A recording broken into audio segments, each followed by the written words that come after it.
Días después de que el gobierno de Israel anunciara que aliviaría su bloqueo en la Franja de Gaza, la ONU denuncia que apenas ha llegado suministros de alimentos y medicinas a los gazatíes. Ello mientras aumenta la presión internacional contra el gobierno israelí por la grave situación humanitaria en Gaza, también de parte de Europa.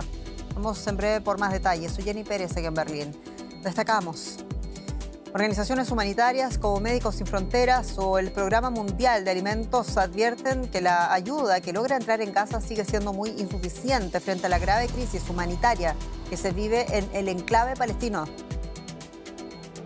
Tensión entre representantes europeos y el gobierno israelí tras lo que el ejército israelí denominó tiros de advertencia cerca de una delegación de diplomáticos europeos que visita la Cisjordania ocupada. Y el presidente de Estados Unidos pone a Cyril Ramaphosa en una situación muy incómoda en la Casa Blanca. Lo confrontó con no estar haciendo lo suficiente, dijo, para impedir la persecución de la minoría blanca de Sudáfrica.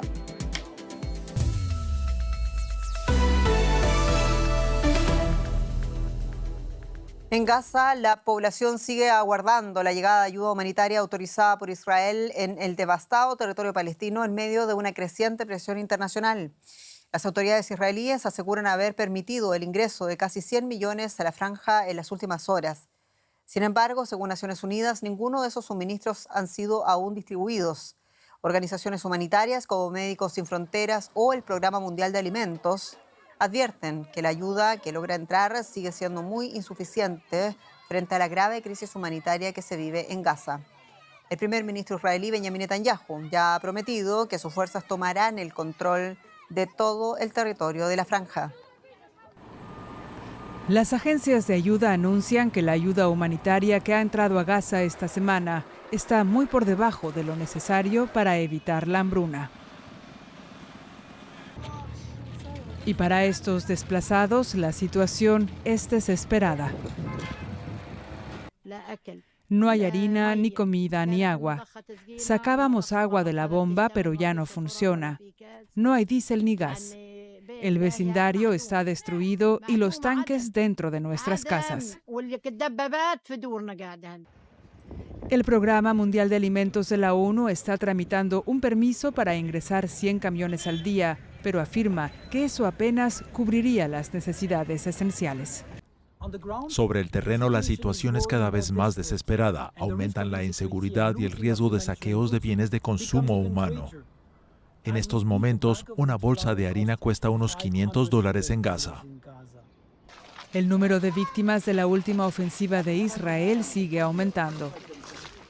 Las autoridades palestinas reportan cientos de muertos desde el pasado fin de semana. El ejército israelí afirma que sus ataques aéreos alcanzaron más de un centenar de objetivos el miércoles, incluido aquí, en Jabalia. Tenemos miedo de morir. A todos se les considera terroristas. Cualquiera es un objetivo. Muéstreme una casa en Gaza que no haya sido afectada. Todos los días nos despertamos en medio de una nueva masacre aquí en Jabalia. El norte de Gaza está destruido. El primer ministro israelí dice que Hamás aún retiene a 20 rehenes con vida y a más de 38 que están muertos.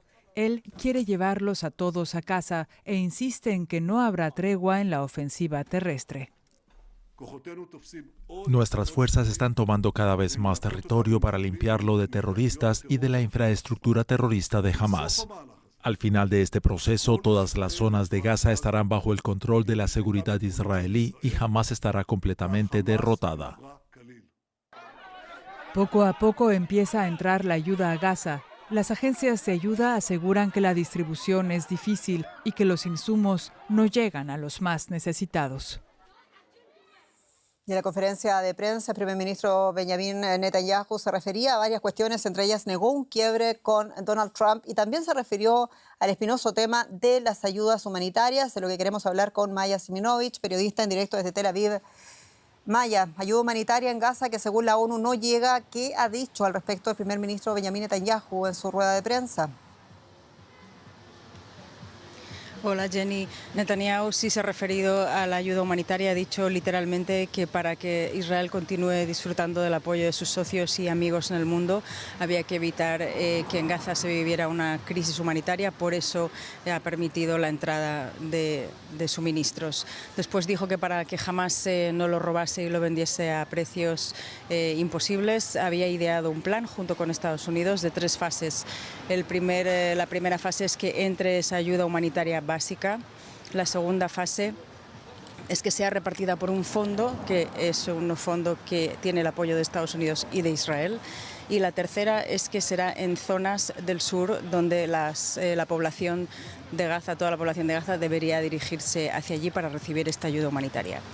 Esto es lo que ha dicho el primer ministro hoy, y lo que se sabe que efectivamente de los casi 100 camiones que se han pasado por el cruce de mercancías de Kerem Shalom, no se sabe si han llegado todavía a las personas, aparentemente no, porque se han quedado en el otro lado, en el lado gazatí, por cuestiones burocráticas o de incompetencia o de lo que sea, entre Israel, el cuerpo que coordina estas entradas, y la ONU. Las agencias de la ONU son las que deberían recibir esta comida y empezar a repartirla hasta que ese fondo del que hablaba Netanyahu no se ponga en funcionamiento, pero mientras tanto aparentemente no han recibido todavía la ayuda y todavía no está siendo repartida.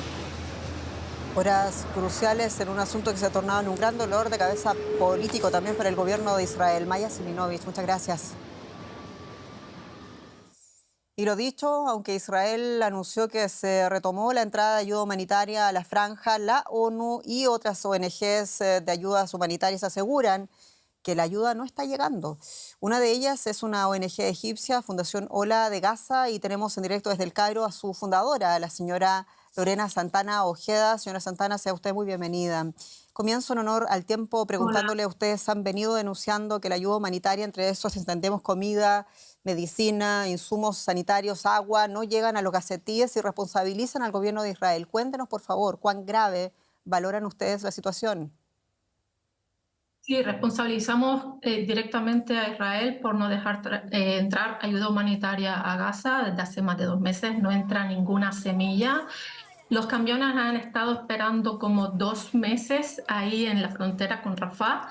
La comida se ha echado a perder, ha sido una tristeza, o sea, solo a unos pocos metros, 1 kilómetro, la gente se está muriendo de hambre y todos los camiones desde Egipto están esperando para mandar la ayuda a Gaza. Y es imposible, o sea, no se puede, hay un bloqueo de Israel desde hace 2 meses que no entra ninguna semilla a Gaza. Nada, la gente se está muriendo de hambre, estoy hablando con las personas 24/7. Han pagado por 25 kilos de harina $500 la semana pasada. Los precios están por arriba porque no se encuentra nada de harina. Están sufriendo una hambruna increíble. No hay falta de medicamentos. Conozco personas que han tenido derrame cerebral y no tienen la medicación para curarse. O sea, están matando todo lo que sea vida ahora mismo ahí dentro. Si no mueren de hambre, mueren por falta de medicamentos o por bombardeos, por todo. O sea, es una masacre continua. Y usted responsabiliza al gobierno de Israel. Sin embargo, el gobierno de Israel ha responsabilizado a lo que llama las mafias de Hamas, que según la denuncia israelí especulan con la ayuda humanitaria entre la población necesitada. Y también, por otra parte, hemos visto protestas de gazatíes que denuncian la utilización de la comida por parte de Hamas para presionarlos. ¿Qué información poseen ustedes de la actuación de Hamas en torno a las ayudas humanitarias en Gaza? Sí, eso es lo que ustedes quieren oír de que Hamas es el que está bloqueando todo, pero no es así. Se está bloqueando toda la ayuda de parte de Israel. No ha entrado ningún camión a Gaza, ni de esta semana, que lo prometieron que iban a entrar. No ha entrado nada, absolutamente nada. Y está todo bloqueado, muestran caos para que la ayuda no entre. Todo es de cara a Europa, de que todo está entrando. Ruló el otro día también un vídeo que venía desde China, ayuda, no ha llegado nada de China tampoco. O sea, es todo un boicot que tiene Israel contra la ayuda de afuera y todo lo que tenga vida de entrar a Gaza, porque están matando todo lo que sea vida ahí dentro. O sea, si Ahora usted, mismo no dejan nada. Si le entiendo bien, usted dice que es una propaganda de parte de Israel contra Hamas. Sí, todo es propaganda. No, o sea, de todo, o sea, todo es una propaganda para que hagan entender que, bueno, que es problema de los palestinos o de Hamas o de todo eso, o sea, o que de Egipto. Y el problema principalmente es Israel, el que no deja entrar ayuda humanitaria a Gaza. Los camiones están echándose a perder la comida aquí en Egipto. Estoy aquí en Egipto ahora mismo. Me canso de ver camiones ahí echándose a perder la comida. Entendemos. Estoy aquí en Egipto y no puedo mandar nada. Estoy aquí en Egipto y no puedo mandar ni un camión a Gaza ahora mismo. Nada. Usted está siendo La gente se está muriendo de hambre. Usted está siendo testigo ocular de esa ayuda humanitaria que no sale de Egipto y por eso le quiero preguntar, o sea, Gaza comparte frontera con Egipto, que ha mantenido también cerrado el paso a Gaza, ha levantado una barrera de contención, usted sabe muy bien eso, Claro. y también se ha negado a recibir refugiados palestinos. ¿Qué responsabilidad le asigna usted al gobierno de Egipto de la catástrofe humanitaria que viven los gazatíes? Yo no le asigno ninguna responsabilidad a Egipto, la responsabilidad se la asigno a Israel y al mundo entero por permitir que los gazatíes, que maten a todos los gazatíes y que los saquen de su tierra y ya está, y que monten pues un Dubái nuevo en Gaza. Eso es lo que quieren y eso no es justo. La gente no tiene por qué perder su tierra, no se tienen por qué ir de ahí. Lo que tienen que dejar es parar de armar a Israel para traerle las bombas ahí dentro y seguir matándolos de todas las formas posibles. Eso es lo que hay que hacer. Señora Lorena Santana Ojeda, fundadora de la ONG Ola de Gaza, muchas gracias por su testimonio.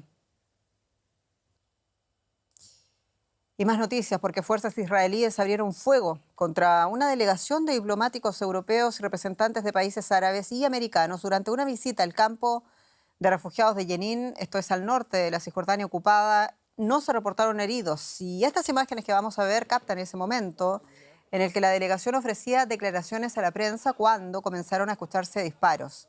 El ejército israelí afirma que sus soldados dispararon tiros para advertir al grupo que se había desviado de la ruta previamente autorizada para su visita. Y han pedido disculpas por el incidente. Y ampliamos con Kenben, con el periodista Gerard Falleda en Bruselas. Gerard, la versión israelí dice que los hechos sucedieron porque la visita se realizó en una zona de combate activo y la delegación se salió de la ruta oficial autorizada. ¿Qué representantes se integraban en esta visita y convencieron acaso las explicaciones de las autoridades israelíes a las autoridades europeas? Hola, ¿qué tal? Pues sí, la delegación está formada por diferentes países europeos, digamos de los más grandes como Alemania, Francia, Italia, España, Portugal. O sea, había muchos países europeos, también había como Canadá, México, Uruguay, también había como Marruecos, Jordania y diferentes organizaciones internacionales, o sea que era una delegación muy amplia, pero sobre todo, digamos, como un peso muy importante europeo. Por eso la reacción ha venido sobre todo desde Bruselas y desde diferentes estados europeos y de momento no es que, digamos, acepten las disculpas de Israel, sino que piden investigaciones, como hemos escuchado ahora la jefa de la diplomacia europea, Kaja Kallas, y por eso, porque pide que se investigue y sobre todo que se respete, digamos, a los diplomáticos, ¿no? Que es una de las primeras normas en derecho internacional. Y eso, pide que se respeten estas normas y sobre todo, que no vuelva a ocurrir. Y por eso hemos visto estos días también las sanciones y todo lo que está presionando Bruselas. Gerard Falleda, muchas gracias en Bruselas. A ustedes, gracias. Y en medio de todo esto, el presidente de la Autoridad Nacional Palestina, Mahmoud Abbas, se encuentra en el Líbano en una visita de 3 días para discutir el desarme de los campamentos de refugiados, el desarme de las milicias islamistas que controlan el campamento de refugiados. Abbas fue recibido en Beirut por el presidente libanés, Youssef Aoun. Los campamentos de refugiados están controlados por distintas milicias islamistas, decíamos, incluidas Hamas y Hezbollah. Pero el Líbano quiere deshacerse de esas milicias para poder retomar el control de su propio territorio. El presidente de Sudáfrica, Cyril Ramaphosa, se reunió con Donald Trump con la intención de dar un nuevo impulso a las relaciones bilaterales, pero ha tenido que enfrentar una incómoda situación en el despacho Oval.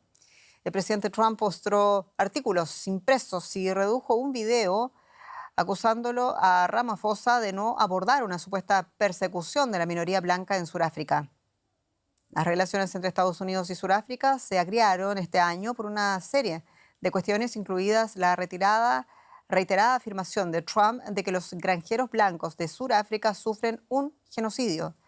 Trump ha concedido el estatuto de refugiado a decenas de surafricanos blancos. Bueno, sí defendió Ramaphosa de las acusaciones de violencia contra los granjeros blancos. Escuchemos. Nuestra Constitución garantiza y protege la inviolabilidad de la propiedad de la tierra. Protege a todos los sudafricanos. Sin embargo, tenemos que lidiar con el pasado. Nuestro gobierno, igual que el de ustedes, tiene derecho a expropiar tierras para uso público. Y lo están haciendo. No lo hemos implementado. Le están quitando la tierra a la gente. No lo hemos hecho. En muchos casos esas personas han sido ejecutadas. No.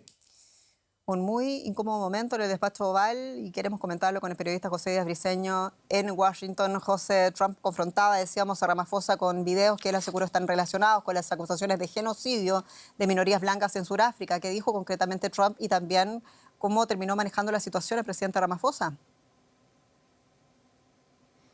Aquí en Washington se considera lo que se vio en el despacho Oval como una nueva emboscada de Trump en esta forma pues muy poco convencional de ejercer la diplomacia.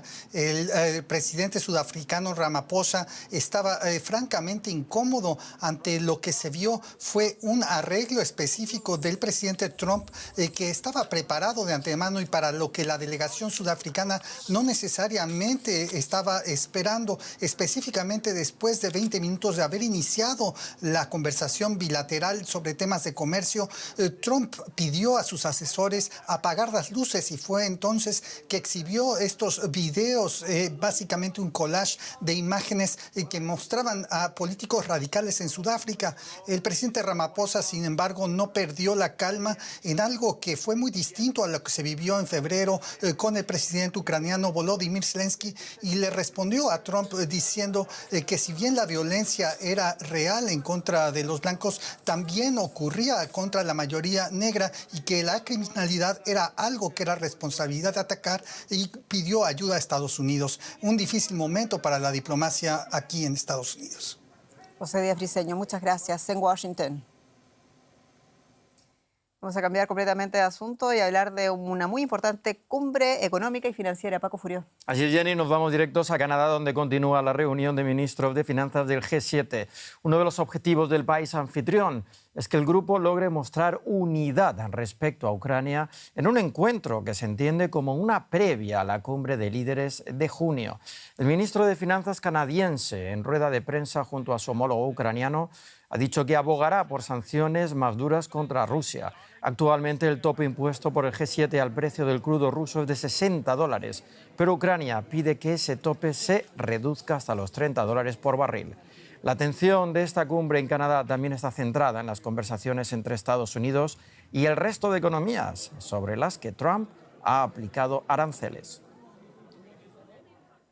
Y para saber más sobre lo que ocurre en este encuentro, conectamos ahora con el periodista Argemino Barro. Saludos, Argemino. ¿Cuáles son los temas que copan la agenda de esta cumbre? Bueno, es una agenda realmente abultada. Habéis mencionado la guerra de Ucrania, con esa comparecencia conjunta entre los ministros de Economía de Canadá y Ucrania, que por cierto han puesto el precio de la reconstrucción de Ucrania, como el Fondo Monetario Internacional, en $500 millones si quieren hacer un esfuerzo para atraer inversores y poner la vista en la reconstrucción de Ucrania, aunque la guerra, por supuesto, sigue su curso. Otro frente muy importante, los aranceles, las tensiones comerciales desatadas por esa andanada de aranceles del presidente Donald Trump anunciados el pasado 2 de abril, y luego otros temas un poco más secundarios, como por ejemplo ciberseguridad o inteligencia artificial, y también la dramática situación en la Franja de Gaza. Pero sobre todo es una cumbre para preparar la cumbre del mes de junio, que se va a celebrar también en la provincia de Alberta, en otra ciudad en Canadá, a nivel de los jefes del Ejecutivo y de Estado del G7. Argemino, parece que Estados Unidos acude a esta cumbre totalmente enfrentado a los otros integrantes del G7, sobre todo en la política arancelaria y en el conflicto de Ucrania. ¿Qué probabilidades hay de acercamiento en estos temas?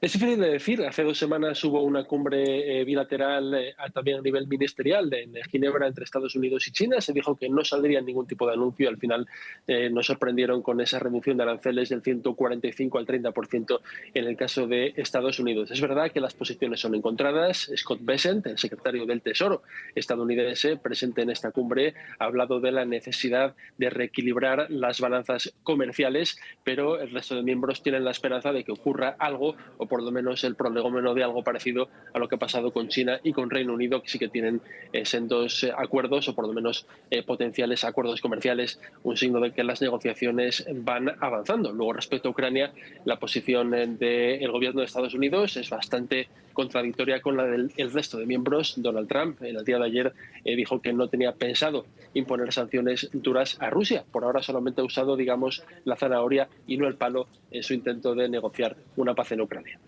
Pues seguiremos atentos a esta cumbre. Gracias, Argemino, por estas informaciones. A ustedes. Y nos vamos a México. Están pasando allí, Paco, muchas cosas. Una de ellas es que la fiscal de la Ciudad de México, Berta Alcalde, presentó este miércoles los avances en la investigación en el caso del asesinato de los colaboradores de la jefa de gobierno de la capital ayer martes. Precisó que se trató de un ataque directo y planeado y que ha identificado que las víctimas fueron vigiladas desde días antes. La Fiscalía aún no cuenta con una hipótesis concluyente sobre el móvil de los hechos y la identidad de los atacantes. La presidenta de México, Claudia Sheinbaum, pidió no especular sobre el motivo y la identidad de los responsables y reiteró que se agotarán todas las líneas de investigación. La pérdida de bosques tropicales vírgenes alcanzó un nuevo récord. Según el informe anual de Global Forest Watch, en colaboración con la Universidad de Maryland, en todo el mundo se perdieron el año pasado 67.000 kilómetros cuadrados de bosques. Esto representa un aumento del 80% respecto a 2023 y equivale a la pérdida de 18 campos de fútbol por un minuto. El estudio afirma que los incendios propiciados por el cambio climático y la deforestación para la expansión de la agricultura son los principales responsables del alto nivel de destrucción. Brasil y Bolivia son los países donde el deterioro de los bosques es más grave. Ante tal destrucción de los bosques, ¿cuán grave es el panorama entonces? Conectamos ahora con Roberto Maldonado, experto director del Departamento para América Latina de la organización WWF, el Foro Mundial para la Naturaleza, por sus siglas. Señor Maldonado, muy bienvenido. Y lo dicho, ¿cuán grave es la situación de los bosques y, por consiguiente, para el medio ambiente? Muchas gracias. Buenas noches. La situación es muy grave. Hemos perdido el año pasado más de 6 millones de hectáreas o parte de esas hectáreas fueron quemadas. Los bosques tropicales son las áreas más biodiversas en el contexto terrestre a nivel mundial. Quiere decir que el año pasado hemos perdido especies que son desconocidas para la ciencia. Quiere decir que muchas personas han perdido las fuentes para sobrevivir. Más de 2 billones de personas viven en bosques tropicales y aquí en Alemania, por ejemplo, vamos a sufrir las consecuencias porque con esta destrucción se emitieron 3 gigatoneladas de CO2. Para que lo pongamos en contexto, Alemania, la tercera potencia, la cuarta potencia mundial, emitió el año pasado en el mismo tiempo 5 veces menos. Es decir, es un problema que nos compete a todos. ¿Y qué pasa con el llamado pulmón del mundo, con la Amazonía? Hay científicos que advierten de que el Amazonas podría acercarse a un punto de inflexión, pasando de ser un bosque tropical a una sabana seca. ¿Ese es el escenario previsible? Lamentablemente sí. Esto ya no es una hipótesis o una teoría científica. Lo estamos viviendo prácticamente cada año. Basta ir al Amazonas y preguntar a las personas que viven allá, los pueblos tradicionales o las tribus indígenas, lo van a confirmar, los científicos lo están confirmando y varias instituciones, incluyendo el WWF, están sacando publicaciones que lo comprueban. Por un lado tenemos eventos extremos como el año pasado y también tenemos la cantidad de estos eventos se están repitiendo en espacios cada vez más cortos. Por ejemplo, un estudio que publica el WWF llega a la conclusión de que 3/4 estas partes del Amazonas ha perdido su capacidad de resiliencia. Quiere decir la capacidad de recuperarse después de un evento extremo como la sequía y los fuegos del año pasado, o inclusive para el Amazonas, inundaciones que van más allá de lo normal. Si seguimos golpeando al Amazonas, se va a caer. Y ante la falta de voluntad política, ¿hay algo que se pueda hacer para detener las pérdidas? Esto lo dice, ¿no? La primera decisión la tienen que tomar los países en América Latina. Es una decisión de países como Bolivia, de países como Brasil, si quieren mantener tasas de deforestación e incendios tan altos como los tienen actualmente. Esto quiere decir que los gobiernos, por un lado, las sociedades allá tienen que tomar la primera decisión, pero también países como Alemania pueden, si hay una voluntad política, si hay una voluntad en las sociedades, hacer su parte. Estamos hablando de metas globales que también nos afectan a nosotros. Entonces, los gobiernos pudieran dejar de reducir los presupuestos para la cooperación, por ejemplo, algo que se está discutiendo aquí en Alemania, pero también cada uno aquí puede hacer su parte en relación a su consumo y sobre todo las empresas a nivel de los países, las empresas bolivianas, peruanas, brasileras, las empresas europeas y de otras partes del mundo tienen que hacer su parte. Tiene que finalmente introducirse una nueva línea base, condiciones bajo las cuales se produzca sin tener que seguir destruyendo bosques tropicales o otros ecosistemas naturales. Señor Roberto Maldonado, muchas gracias por estas informaciones. Muchas gracias. Buenas noches. Y finalizamos con algo muy distinto, porque en el zoológico cerca de Frankfurt am Main, aquí en Alemania, el macaco de Berbería, también conocido como mono de Gibraltar, ha dado a luz a 2 crías gemelas. Se trata, recordemos, de una especie en peligro de extinción. Y nacieron hace unos 10 días apenas, están bien de salud. El parto de gemelos de macacos de Berbería es algo inusual y los cuidadores mantienen a la madre en observación para ver si es capaz de amamantarlos a ambos. Aunque es una especie, decíamos, en peligro de extinción, ya desaparecida en muchas partes del mundo, algunas colonias han sobrevivido en Marruecos y Argelia. La más famosa consta de unos 300 ejemplares y está en el territorio británico de Gibraltar. Y con esto nos despedimos. Muchas gracias por su sintonía. Somos Deutsche Welle. Hasta pronto.